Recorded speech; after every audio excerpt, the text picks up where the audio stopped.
In today's video, I'll show you how to change the green screen background using CapCut. It's super simple. Let's jump right in. First, open the CapCut and click Import to add your green screen video. Once you have imported it, drag it to the timeline like this.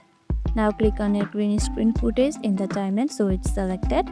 On the right hand panel, find the Review PG, click on it and then click directly on the green screen part of your video preview like this.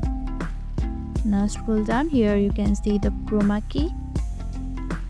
Click on it, click on the color picker and you can select the color from here.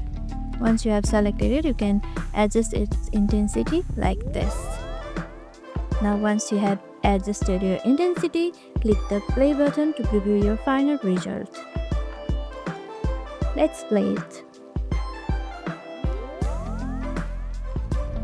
And that's it. That's how you swap out a green screen background in CapCut. If this helped you, give it a thumbs up and drop a comment if you have any questions. And make sure to subscribe for more editing tips. Thank you for watching.